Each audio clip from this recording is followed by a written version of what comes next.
और वोगल विधि से हल करने के लिए पेनल्टी रो और कॉलम दोनों में निकलेगी। पेनल्टी लिखेंगे। पेनल्टी के अंदर हमें एक पार्ट याद रखना है, जैसे कि इसमें हम पेनल्टी निकाल रहे हैं तो सबसे लोएस्ट वैल्यू क्या है और उससे नेक्स्ट लोएस्ट वैल्यू क्या बन रही है, दोनों का डिफरेंस होता है पेनल्टी। सबसे छोटा 17 और उससे अगली 21, 17 में से 21 घटा दो, 21 में से 17 4। ये पेनल्टी इस कॉलम की होगी। इस कॉलम की पेनल्टी 2, इस कॉलम की पेनल्टी और इस कॉलम में पेनल्टी। कुछ इसी प्रकार से पेनल्टी इसमें भी निकालेंगे।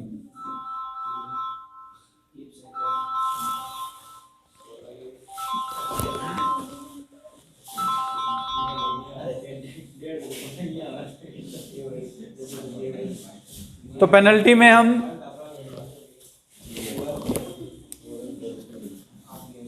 इस तरफ से डिफरेंस निकालेंगे। अगर इस तरफ से डिफरेंस निकालेंगे तो सबसे लोएस्ट वैल्यू और उसके बाद में डिफरेंस हो जाएगा। इसमें सबसे लोएस्ट और इसमें 3 आएगा। इसमें लोएस्ट 18, नेक्स्ट कितना डिफरेंस हुआ। ये पेनल्टी को रिप्रेजेंट करते हैं, हम पेनल्टी लिखेंगे इस पर। अब इन पेनल्टी में सबसे मैक्सिमम जो पेनल्टी होगी उसका डिस्ट्रीब्यूशन सबसे पहले करेंगे, यानी अधिकतम जो मान है पेनल्टी में, उस अधिकतम मान के लिए पहले हमारे पास सप्लाई पूरी करनी है। अधिकतम मांग जो आ रही है हमारे पास वो कितनी आ रही है इसमें। अब इस 10 के लिए यहां पे 15 है और इसमें सबसे छोटा अवयव कौन सा है, इस 13 को हमें डिस्ट्रीब्यूट करना है। अब अगर 13 को डिस्ट्रीब्यूट करना है, यहां 15 है और यहां 11 है, 11 को सप्लाई कर सकते हैं। ये 15 में से कितना बच जाएगा 4। ये पूरी जो रो थी वो खत्म हो जाएगी, इसका यूज अब खत्म हो गया क्योंकि 11 हमने डिस्ट्रीब्यूट कर दिया है। आई बात समझ में। अब फिर से पेनल्टी निकालेंगे। फिर से पेनल्टी निकालेंगे तो देखिए पेनल्टी, अब इसमें सबसे छोटा और सबसे बड़ा जो अंतर है, यहां पे कितना रहा, इसमें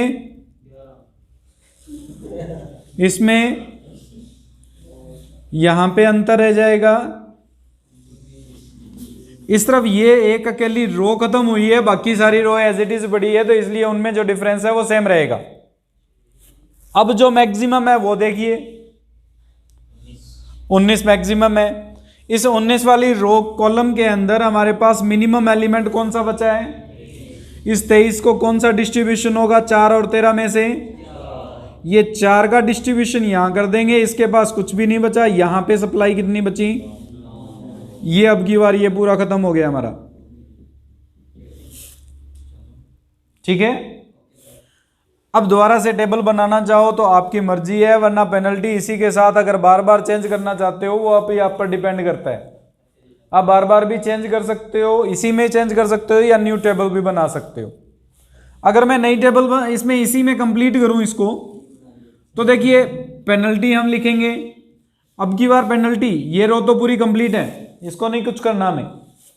इन 2 रो बची हुई हैं, इनमें से डिफरेंस निकालना है। 14 सबसे लोएस्ट है, 17 इसकी पेनल्टी 3 आएगी, 18 और 27 9 आएगा। अब फिर से मिनिमम मैक्सिमम 15 है, इस 15 के लिए मिनिमम 17 आ रहा है। यहां पे डिमांड 6 की है और इधर सप्लाई 9 की है, दोनों में से लोएस्ट वैल्यू इसको डिस्ट्रीब्यूट होगा। ये 6 कैंसिल हो जाएगा, यहां पे कितना बच जाएगा 3। ये अब की बार पूरा कॉलम खत्म, इसका यूज खत्म हो गया। अब फिर से पेनल्टी देखेंगे। ये पेनल्टी तो कोई चेंज नहीं होगा, ये पेनल्टी खत्म हो चुकी है, ये 2 ही पार्ट रहे हैं। और इधर हमारे पास इधर पेनल्टी में डिफरेंस आएगा। क्योंकि एक पार्ट, एक टर्म, एक रो जो है हमारे पास, एक कॉलम खत्म हो चुका है। इन दोनों में डिफरेंस कितने का है? इन दोनों में डिफरेंस, अब फिर से चेक करो, ये कंप्लीट हो चुका है हमारा पार्ट। 9 और 9 दोनों में सेम आ रहा है। किसी एक को डिस्ट्रीब्यूट पहले किया जा सकता है। अगर 9 और 9 दोनों में पेनल्टी सेम आ रही है तो इस 9 के अंदर लोवेस्ट एलिमेंट आ रहा है 18 और इसमें आ रहा है 18। आप किसी मर्जी को डिस्ट्रीब्यूट कर दीजिए पहले। अगर मैं इसको डिस्ट्रीब्यूट करता हूं तो इधर तो हमें देना पड़ेगा कितना? ये 3 खत्म, इसमें से कितना बचा? 7। ये 7 इसी को जाएगा और कोई पार्ट बचा नहीं है। अगर 7 इसको देंगे तो यहां पे कितना बचेगा? 12। ये 7 हमारे पास 10 डिस्ट्रीब्यूशन में से गया है, 3 और 7 ये बच गया हमारे पास। यहां 12 बचा, ये 12 डिस्ट्रीब्यूशन इसके पास चला जाएगा। डिस्ट्रीब्यूशन कंप्लीट हो गया। रिपीट करूं कहीं से? देखो, सबसे पहले हम पेनल्टी निकालेंगे। पेनल्टी के अंदर सबसे लोएस्ट एलिमेंट्स और उससे नेक्स्ट लोएस्ट एलिमेंट जो होता है, नेक्स्ट ग्रेटर वैल्यू जो होगी, उस दोनों का डिफरेंस होगा। अब यहां पे हमारे पास सबसे छोटा अवयव था 17 और उसके बाद 21, 17 और 21 का अंतर 4, फिर इसमें 16 और 18 का अंतर 2, 14 और 25 का अंतर 4, 13 और 23 का अंतर 10। कुछ इसी प्रकार से कॉलम में भी पेनल्टी निकालेंगे। पहला पार्ट, सबसे अधिकतम पेनल्टी जिसकी है उसको डिस्ट्रीब्यूट करेंगे। 10 सबसे अधिकतम है, 10 को डिस्ट्रीब्यूट करेंगे। 10 वाले कॉलम में सबसे छोटा अवयव 13 आ रहा है, इस 13 को डिस्ट्रीब्यूशन किया जाएगा। यहां 11 आ रहा है और यहां 15 आ रहा है। छोटा अवयव 11 है, 11 इसको दे दिए गए, बाकी जो बचे 4 वो इसमें रह गए। फिर से पेनल्टी निकालेंगे हम। पेनल्टी अब की बार, क्योंकि ये कॉलम हमारे पास रो खत्म हुई है तो कॉलम में पेनल्टी निकलेगी, वो कॉलम में पेनल्टी ये आ गई हमारे पास। अब सबसे अधिकतम 19 पर 4 आ रहा है। 4 की सीध में ये 2 ही अवयव छोटे बचते हैं। 23 छोटा होगा, 23 छोटा होगा, 23 को 4 चला जाएगा। यहां से ये कॉलम खत्म हो जाएगा, इस 13 की जगह 9 रह जाएगा। कॉलम खत्म हुआ है तो कॉलम में पेनल्टी निकालनी पड़ेगी दोबारा से। रो में एज इट इज पेनल्टी चल जाएंगी ये तीनों की तीनों। इसकी पेनल्टी फिर से निकाली हमने, 3 और 9 आ गई। 9 और 15 में 15 अधिकतम है, इस 15 के लिए डिस्ट्रीब्यूशन करेंगे। इस 15 की सीध में 17 सबसे छोटा अवयव आ रहा है, इस तरफ 6 और इस तरफ 9 है। 6 डिस्ट्रीब्यूट हो जाएगा इसको। 9 के पास कितना बच गया? 3। ये कॉलम खत्म हो रहा है, फिर से कॉलम खत्म हो रहा है तो फिर से हमारे पास पेनल्टी उस तरफ चेंज होगी। इन दोनों में डिफरेंस निकाल के 2 ही बचे हैं हमारे पास कॉलम, दोनों में डिफरेंस निकाल के हमने पेनल्टी लिख दी। अब 9 इसमें और 9 इसमें, आपकी मर्जी है, किसी मर्जी को पहले डिस्ट्रीब्यूशन कर लीजिए।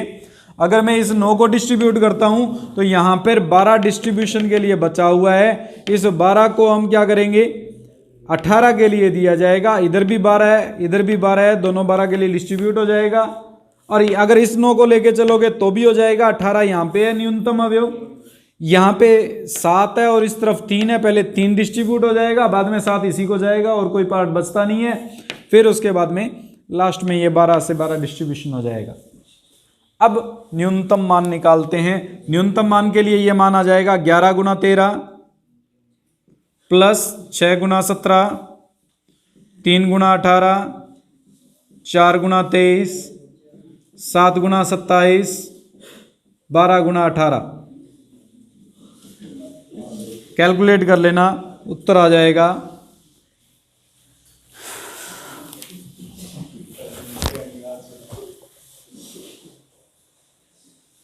इष्टतम की जांच के लिए हमारे पास सबसे पहला स्टेप है कि जो सॉल्यूशन आए हैं वो m + n - 1 हल प्राप्त होने चाहिए। आप चेक करेंगे कि क्या m + n - 1 सॉल्यूशन है या नहीं है। यहां पे 3 पंक्ति है, 4 स्तंभ है, तो 3 + 4 - 1 अर्थात 6 सॉल्यूशन आने चाहिए। चेक कर सकते हैं, 1 2 3 4 5 6 सॉल्यूशन आ रहे हैं। पहले मैं यानी जांच के लिए जो पहला स्टेप था वो वेरीफाई कर रहा है। सेकंड स्टेप में हम जो बड़ी कोष्टिका है उसके लिए ui और vi का मान ज्ञात करेंगे। वो यू आई और वी आई का मान कैसे ज्ञात करते हैं वो मैं बता रहा हूं पहले। अब भरी हुई कोष्टिका में हमारे पास, यानी जो इसमें कॉलम भर चुके हैं, जिनको डिस्ट्रीब्यूशन कर चुके हैं हम, उन डिस्ट्रीब्यूशन के लिए हम सबसे पहले सारणी बनाएंगे। तो यहां पे 1 2 3 4, 1 2 3, यहां पे हमारे पास है, ये खाली है, इसमें भी खाली। पहले में सिर्फ 13 को डिस्ट्रीब्यूट किया था हमने, दूसरे में 17, 18 खाली और 23, तीसरे में ये खाली था 27, 18 और खाली। ये जो हमारे पास जिसमें ब्रैकेट लगाए हैं वो लिखे हैं हमने खाली। ये भरे हुए कोष्टक हैं जिनको डिस्ट्रीब्यूशन किया गया है। इन डिस्ट्रीब्यूशन के लिए हम यहां पर यू आई और वी जे की वैल्यू निकालेंगे। यू आई और वी जे का मान कैसे निकालते हैं वो ध्यान से देख लेना। सबसे पहले जो सबसे ज्यादा भरे हुए कॉलम या सबसे ज्यादा भरे हुए स्तंभ है उनको देखते हैं। सबसे ज्यादा भरे हुए कौन से पार्ट हैं? मैक्सिमम जो हमारे पास है वो सेकंड रो भरी हुई है, जिसके अंदर हमारे पास सिर्फ एक खाली है, 3 भरे हुए हैं। आप उस रो के आगे वैल्यू जो बनेगी उसको 0 लेके चले, ठीक है। अब अगर इस रो के सामने हम 0 लेके चलते हैं तो ये जो वैल्यू है वो इन दोनों का सम होता है। इसके अंदर जो भरे हुए मान है वो इन दोनों का क्या होगा? जोड़। यहां पे 17 जोड़ कब आ सकता है? 0 में क्या जोड़ेंगे 17 आ जाए, यहां पे 17 आ जाएगा। 0 में क्या जोड़ेंगी 18 आ जाए, 18 जोड़ने पर आएगा। 0 में क्या जोड़ेंगी 23 आ जाए, यहां पे 23 आ जाएगा। आई बात समझ में? अब 13 में 23 में क्या जोड़ें कि 13 बन जाए, -10, ये -10 यहां लिखा जाएगा। यानी इन दोनों का जो जोड़ है वो बीच में जो संख्या लिखी हुई है वो आनी जरूरी है। अगर वो आ रही है तभी ये यू आई और वीजे परिभाषित होंगे सब में। इसमें देखो, अब यहां पे 18 है, इस तरफ खाली है और इधर भी खाली है, लेकिन ये 27 के कारण ये भर सकता है। यहां 18 है, 18 में क्या जोड़ें कि 27 बन जाए, 9 आ जाएगा यहां पे। और 9 में क्या जोड़ें कि यहां पे 18 बन जाए। ये यू आई और वीजे के मान परिभाषित हो जाएंगे सभी पार्ट्स में। अब हम निकालेंगे यू आई और वीजे का योग सिर्फ किसके लिए? जो हमारे पास खाली कॉलम थे उनको जोड़ करते हुए खाली कॉलम को भरेंगे। अब भरे हुए जो कॉलम थे उनको तो क्या करेंगे, खाली छोड़ेंगे, और जो खाली कॉलम है उनको अब भरेंगे। यहां पे खाली कॉलम ये रहा, यहां 17 है और यहां -10 जोड़ेंगे तो कितना आएगा? 18 और -10 यहां क्या आएगा? 9 और -10 यहां क्या आएगा? ये खाली रहेंगे, ये खाली, 9 और 0 ये खाली। जो भरे हुए थे वो खाली छोड़ेंगे, हम उनको नहीं लिखना हमें। फिर यहां पे 17 और 9 जुड़ेंगे, 17 और 9 26, ये दोनों खाली हो जाएंगे। 23 और 9 32। यहां तक कोई डाउट है तो बोलिए पहले, यू आई प्लस वीजे तक। एक हम लिखेंगे सी आई जे। सी आई जे क्या होगा? ये जो हमने पहले सारणी बनी हुई है, इस सारणी के अंदर खाली कॉलम जो थे जिनको डिस्ट्रीब्यूट नहीं किया उनकी मैट्रिक्स होगी वो। खाली कॉलम की मैट्रिक्स का मतलब यहां पे अब क्या लिखा जाएगा? 21, 16, 25, उसके बाद फिर 14, फिर हमारे पास 32, और फिर हमारे पास आ जाएगी। इन दोनों मैट्रिक्स की सहायता से हम डी आई जे निकालेंगे। डीआईजे का मतलब होगा सीआईजे में से यूआई प्लस वीजे को घटाएंगे। निकल जाएगा बेटा आराम से, कोई ज्यादा मुश्किल नहीं है। थोड़ा सा एक बार देख लीजिए इसको ध्यान से, अगर देखोगे तो हो जाएंगे ये मान। अब इन दोनों को घटाएंगे, घटाने पर अगर हमारे पास ये सारे के सारे मान धनात्मक आ जाते हैं तो इसका मतलब ये हल इष्टतम है, इसको आगे हल करने की आवश्यकता नहीं है। लेकिन अगर ऋणात्मक आ जाता है तो उसको हल करना पड़ेगा आगे। वो आगे कैसे सॉल्व करेंगे वो मैं बाद में बता दूंगा। अभी कोई भी नेगेटिव नहीं आएगा इस क्वेश्चन में, क्योंकि ये इष्टतम हल है। यहां पे हम हल करेंगे तो 21 में से 7 घटा दें, 16 में से 8, 25 में से -1, 14 में से 9, 32 में से 26 और 41 में से 32। डीआईजे की वैल्यू पॉजिटिव है, ग्रेटर देन इक्वल टू 0 है। अगर सभी value greater than equal to 0 है तो इसका मतलब जो हल है वो इष्टतम हल है। और अगर ये 0 से स्मॉलर आ जाता, कोई भी एक नेगेटिव वैल्यू आ जाती, तो उस नेगेटिव वैल्यू को थीटा डिस्ट्रीब्यूशन करते हुए उस अवयव को डिस्ट्रीब्यूट करना पड़ता, हमें वो डिस्ट्रीब्यूशन में शामिल करना पड़ता और उसकी जगह पर कोई और मान जो है वो डिस्ट्रीब्यूशन से हट जाता। और वो कौन सा मान हटता वो बाद का प्रोसेस है, वो अगला कोई क्वेश्चन करवाऊंगा उसमें समझा दूंगा।